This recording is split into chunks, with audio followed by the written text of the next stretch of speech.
대치동의 일타 글로리아 선생님을 다시 모셨습니다. 반갑습니다. 안녕하세요. 반갑습니다. 몇 년 만에 다시 디스쿨에 나와서 너무 좋고요. 디스쿨이 코로나 시절 때 어머님들과 소통할 수 있는 첫 방송이었던 것 같아요. 근데 그때 너무 좋아해 주시고 응원해 주셔가지고 너무 좋았어요. 오늘은 대치동 고등학교의 내신 경향, 그리고 대치동 아이들이 어떻게 공부하는지 선생님 대치 마무로서의 경험담과 일타로서 지내오신 22년간의 세월이 녹여나는 그런 진행을 해볼까 합니다. 선생님, 네. 이번에 이제 책을 새로 내셨는데 대치동 아이들은 이렇게 공부합니다라는 책이에요. 네. 대치동 아이들은 이렇게 공부하는데 왜 황금 비율이라는 걸 얘기를 하셨어요. 네. 과목별 공부하는 비율 같은 거 말씀하신 것 같아요. 제가 중3 여름부터 아이들을 받아서 가르치는데 고등부 영어 내신 시험지가 극악하게 못된 문제들이 몇 개씩 있거든요. 네. 그것 때문에 100점 맞기가 되게 힘든 시험지가 고등부 시험지인데 초등부 어머님들께 보여드리고 싶어요. 고등부 내신 시험지에 다른 건 다 괜찮게 풀리는데 어렵지 않은데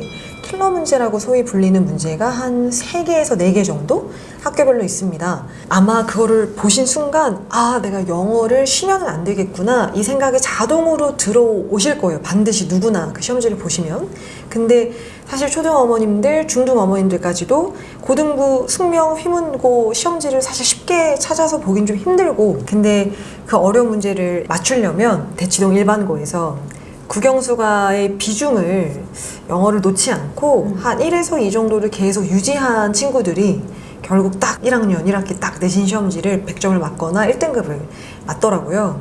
근데 반대로 이제 어렸을 때 지금 한국의 느낌이 수학에 완전히 쏠려 있으니까 네. 수학을 예를 들어 막 8, 9를 하시고 나머지 1, 2를 가지고 국어, 영어, 과학에 이렇게 나눠서 하시는 순간 사실 그렇게 어려운 영어 문제를 맞출 수 있는 아이로 크는 것은 안 되더라고요. 그래서 이거를 좀 미리 이 방송을 보시고 계시는 어머님들의 층이 혹시 초등의 어머님들이시라면 과목별 비중을 초등학교에서 수학을 아무리 많이 하셔도 네. 6 이상은 넘어가지 않게 해주시기를 제가 간곡히 부탁드리고 60%요. 네, 영어를 그래도 초등학교 때 2를 하시는 게 맞고 네. 그리고 국어 1, 2 또는 뭐 과학이 들어가면 들어가는 아니면 안 들어가도 되고 그래서 그렇게 놓으시면 나중에 후회하실 일이 없을 예정인데 제 생각만 이렇다라고 말씀드리기가 제가 좀 겁이 나서 사실 제 제자들 중에 성공한 대한민국의 모든 어머님들이 원하시는 서울대 의대생,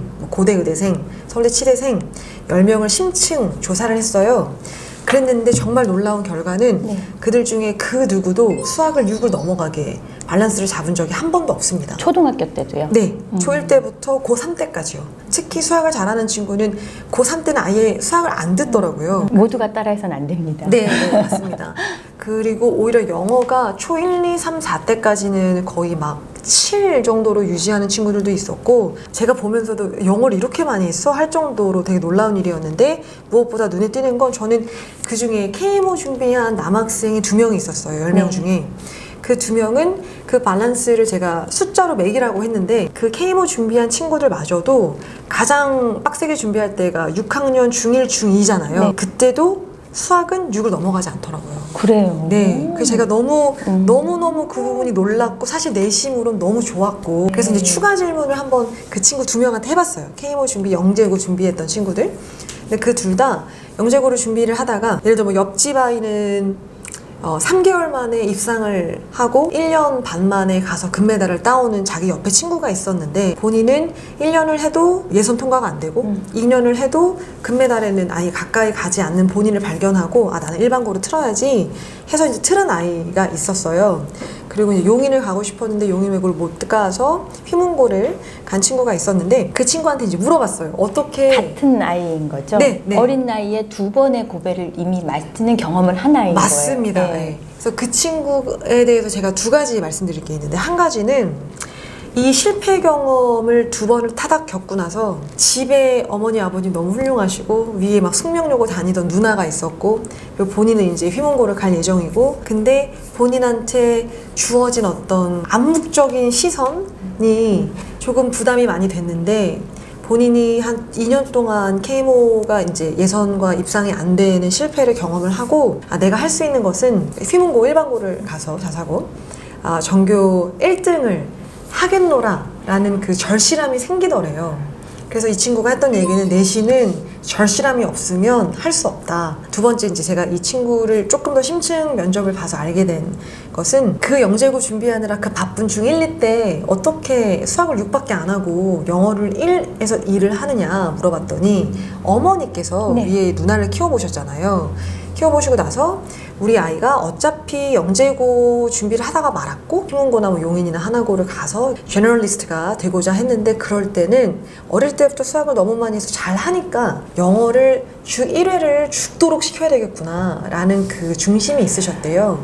그래서 K모 파이널 주간에도 수학학원 맨날 가는 곳은 한두 번을 빠져도 뭐라고 안 하셨는데 영어 학원은 반드시 보내셨대요. 파이널 주간에도. 그래서 본인 말이 그 덕분에 휘문고 오자마자 100점을 영어를 맞을 수 있었고 그 덕분에 친구들이 굉장히 부러워했노라.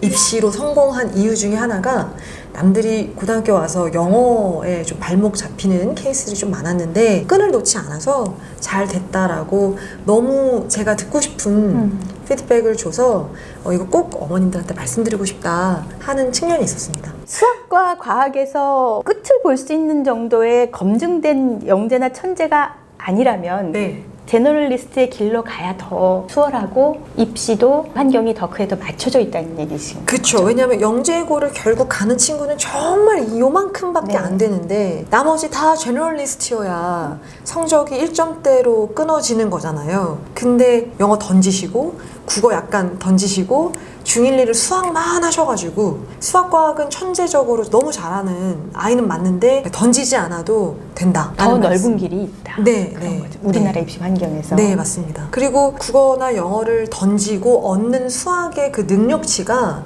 그렇게 의미가 내신에 있지 않아요. 그 정도까지는 안 해도 그냥 6 정도로 수학을 많이 하시고 6 진짜 많이 하는 거예요. 10으로 따지면 영어 1로 놓으시면 영어 1에 6배, 7배 하는 거니까 진짜 많이 하시는 거고 요일로만 따져도 월화수목금토 수학 하시는 거고 사실 영어 한 3시간, 국어 한 3시간 하는 비중밖에 안 차지하거든요. 그러니까 전혀 놓으실 이유가 없는데 너무 극단적으로 수학을 8, 9를 이렇게 하시는 게 나중에 봤을 때 조금 내신에 불리할 수 있다. 그러니까 제너럴리스트로 다양한 과목을 놓치는 말자입니다. 기억하세요.